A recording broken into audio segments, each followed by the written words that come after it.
Un tiers de la population mondiale morte de la peste, une éruption volcanique qui cache le soleil partout dans le monde pendant un an, une grippe qui fait 3 fois plus de morts que la Première Guerre mondiale, il y a des moments dans l'histoire où les choses tournent mal.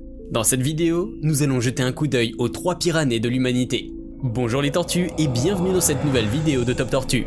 Comme toujours, n'oubliez pas de mettre un pouce vers le haut, de commenter et de partager cette vidéo. Ça aide la chaîne à se faire connaître. N'oubliez pas également de vous abonner et de cliquer sur la cloche pour être prévenu lorsque je sors une nouvelle vidéo. Dans cette vidéo, je vais donc vous parler des 3 pires années de l'humanité et des raisons pour lesquelles elles ont été si terribles. Certains d'entre vous pensent peut-être que c'est un sujet plutôt déprimant, mais croyez-moi, c'est en fait très intéressant. Alors attachez votre ceinture. Commençons par le numéro 3. L'année 1349, la peste noire. L'année 1349 est une année particulièrement sombre pour l'humanité. La peste bubonique envahit le monde entier et fait des ravages en Europe et en Asie. Le nombre de décès monte à 20 millions de morts, ce qui représente un tiers de la population de l'époque. Un bilan démographique alarmant qui s'accompagne d'une crise sociale importante dans plusieurs royaumes. Les origines de cette pandémie sont liées aux conquêtes mongoliennes. Le Khan ordonne le siège de Kaffa en 1347. C'est une opération militaire qui a duré des semaines, car la ville dispose d'une défense solide. Les Mongols ont commencé à manquer de munitions. Et puisque la précarité encourage la créativité, l'armée mongole initie la première arme bactériologique de l'histoire de la guerre. L'Empire souffrait au même moment d'une épidémie de peste. À la place des boulets de canon, les généraux ont eu l'idée de catapulter les corps des victimes de l'infection. C'est ainsi que la peste est entrée en Europe. La maladie est encore inconnue au XIVe siècle. Cette ignorance va retarder les mesures efficaces et favoriser la propagation rapide de la maladie. Les personnes mouraient 2 à 7 jours après les premiers symptômes. Les médecins de l'époque étaient impuissants face à la situation, bien qu'ils aient pris des mesures assez drastiques. Les malades étaient mis en quarantaine et les cadavres étaient brûlés. Quant aux médicaments, personne ne connaissait vraiment les antibiotiques. On utilisait plutôt des infusions phytothérapiques. Par ailleurs, l'incompréhension de la population a entraîné des émeutes un peu partout en Europe. Les chrétiens en étaient très souvent la cause. En effet, ils pensaient que cette maladie était une punition divine. Des centaines de croyants marchaient dans les rues pour pratiquer la flagellation afin de demander l'expiation des péchés. Il y a eu aussi des pogroms. C'étaient des massacres collectifs à l'encontre des juifs.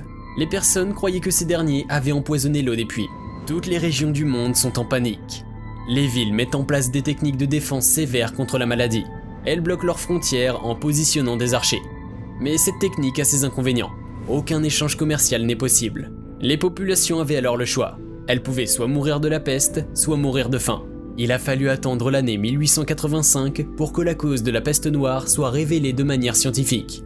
Alexandre Yersin est celui qui a découvert la puce vectrice du Yersinia pestis, bactérie responsable de la peste bubonique. Elle se nourrit de sang de rongeurs, notamment des rats. Lorsque ces derniers meurent, les puces quittent le corps froid pour migrer vers un corps vivant. Ce sont ces piqûres qui vont contaminer les hommes et causer l'apparition des bubons. C'est la peste bubonique. La peste noire s'étend de 1347 à 1352, mais l'année 1349 représente le pic de cette épidémie. Par ailleurs, les historiens ne savent pas vraiment pourquoi la peste noire est appelée ainsi. Certains disent que c'est à cause de la peau des malades qui virait au violet avant la mort. D'autres soutiennent que la couleur est en référence au deuil et aux habits noirs que les familles devaient porter durant de longues périodes. 2. L'année 1818, la grippe espagnole. Cela fait 4 ans que la Première Guerre mondiale a commencé.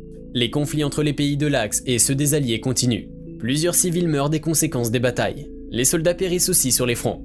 Les pays s'appauvrissent à cause de toutes les dépenses liées aux opérations militaires. Mais ce n'est pas le pire dans l'histoire de 1918. La véritable catastrophe est la pandémie de grippe espagnole qui va toucher le monde entier. Oui, encore plus dévastatrice que la guerre elle-même, car on enregistre 3 fois plus de décès dus à la grippe espagnole qu'à la Première Guerre mondiale. C'est au Texas qu'on recense le premier cas de cette nouvelle grippe, encore inconnue du corps humain. Dans un camp militaire texan, la grippe semble avoir muté. Les virus se sont propagés très rapidement et plusieurs bases militaires sont vite devenues des foyers de la maladie. En effet, les déplacements des forces armées ont favorisé la propagation de la grippe sur tous les continents du monde.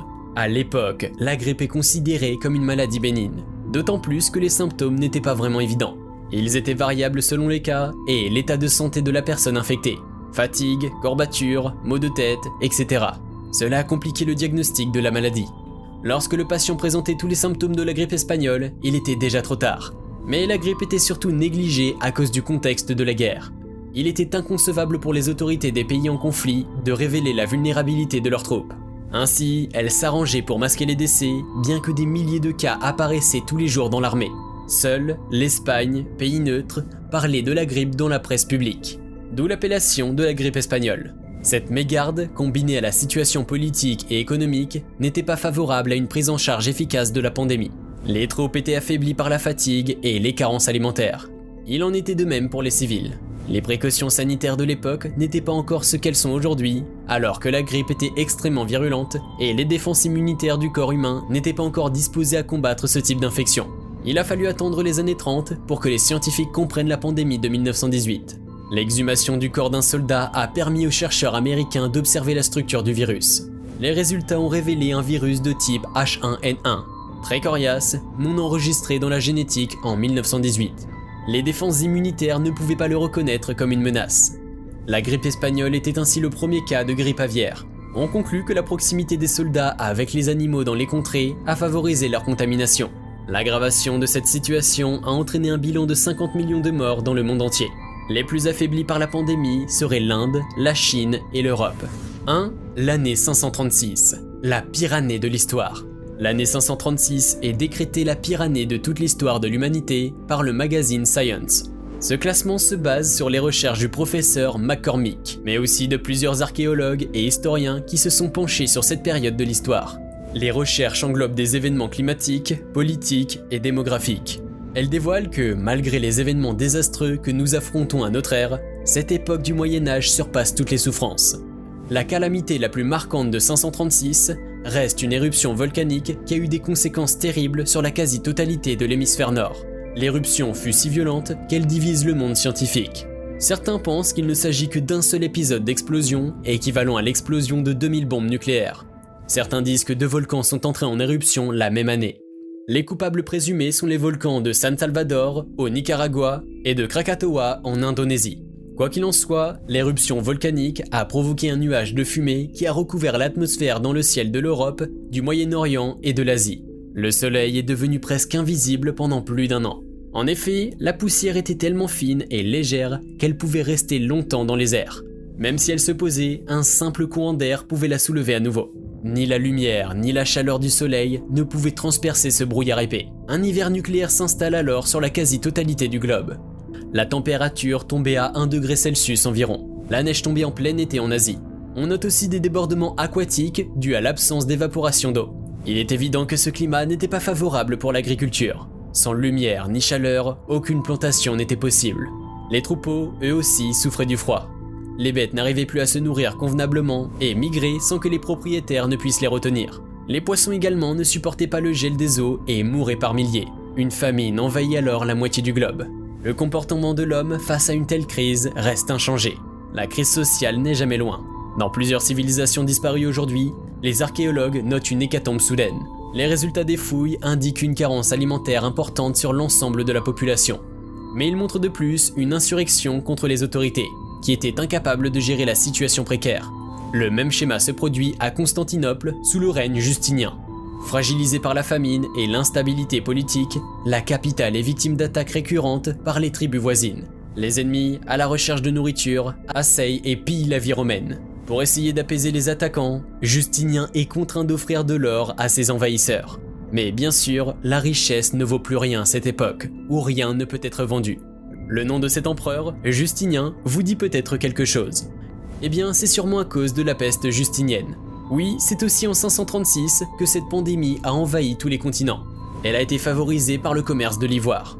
Mais les scientifiques soutiennent aussi que le climat hivernal perdurant a encouragé la propagation rapide du virus.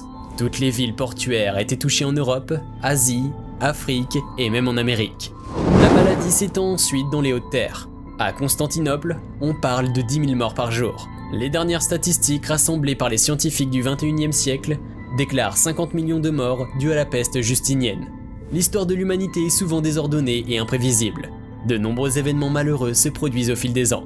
Ces 3 années se distinguent comme étant particulièrement mauvaises pour l'humanité. Mais pensez-vous qu'elles ont été pires que toute autre période? Dites-le moi en commentaire. Et si vous voulez plus de vidéos comme celle-ci, abonnez-vous dès maintenant pour ne pas manquer les prochaines. Et merci encore.